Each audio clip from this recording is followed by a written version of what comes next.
यांचं वय आज 60-65च्या घरामध्ये आहे आणि यांना अग्निहोत्र हे माहीत नाहीये. म्हणजेच अमेरिकेमध्ये अग्निहोत्र विद्यापीठ आहे. मी पुन्हा सांगत असतो की विज्ञान जे आहे ते अध्यात्माचाच एक अंग आहे. सर, हॉलिस्टिक माइंड एम्पॉवरमेंटच्या दृष्टिकोनातून आपल्या भारतामध्ये आणि इतर देशांमध्ये जसं की जपान यांमध्ये काय फरक आहे? खूप सुंदर प्रश्न आहे हा आणि मला सुद्धा या प्रश्नाचं उत्तर द्यायला खूप आवडेल.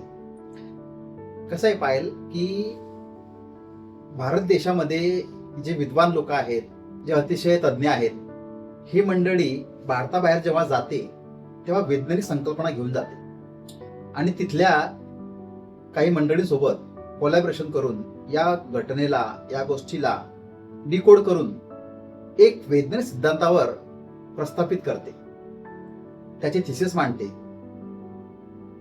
त्याचे प्रकरण मांडते आणि तेथून एक नवीन वैज्ञानिक संकल्प, नवीन वैज्ञानिक रिसर्च समोर येतो आणि मग हे सर्वच्या सर्व ज्ञान, जो काही विजडम आहे, जे काही रिसर्च आहेत, ते तिथल्या शाळांमध्ये, कॉलेजमध्ये, कॉर्पोरेट्समध्ये, इव्हन तिथल्या शेतकऱ्याला सुद्धा त्याचं ज्ञान दिलं जातं आणि हे संपूर्ण कार्य राष्ट्राच्या हितासाठी होत असते.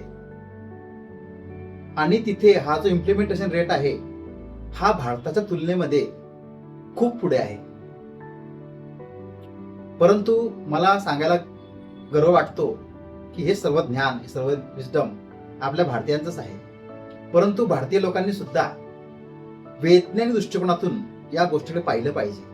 मी पुन्हा सांगत असतो की विज्ञान जे आहे ते अध्यात्माचाच एक अंग आहे.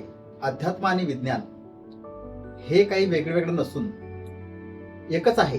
परंतु विज्ञान तुम्हाला सहज लवकर समजतं, अध्यात्मात तुम्हाला समर्पण करावं लागतं. म्हणून हा प्रश्न उपस्थित होतो. जपानचं एक्झाम्पल घ्यायचं म्हणलं तर तिथे या गोष्टीची वैज्ञानिक संकल्पनेतून उभारणी झाली आणि त्या लोकांनी जो संकल्प घेतला त्या संकल्पात एकच विषय होता, तो म्हणजे राष्ट्रभक्ती.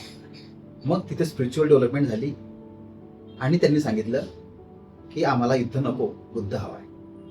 आणि तिथून जपानची जे काही आर्थिक प्रगती झाली, मानसिक प्रगती झाली, आध्यात्मिक प्रगती झाली, ती लोक हेल्दी झाली, वेल्दी झाली आणि आज संपूर्ण जगामध्ये जपानची करन्सी हाय आहे. याचं कारण फक्त एकच, ते म्हणजे विज्ञानासोबत अध्यात्म.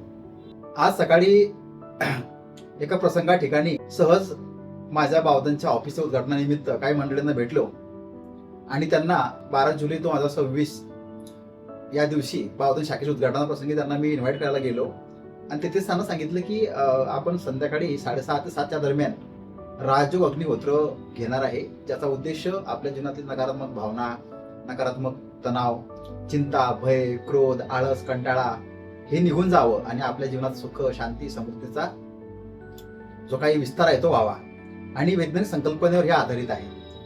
तर त्यातील एक ग्रह असताना प्रश्न पडला की अग्निहोत्र म्हणजे नेमकं काय. तर सर्वात महत्वाची बाब म्हणजे काय, तो प्रश्न जास्त मला तो प्रश्न पडला की यांचं वय आज 60-65च्या घरामध्ये आहे आणि यांना अग्निहोत्र हे माहीत नाहीये.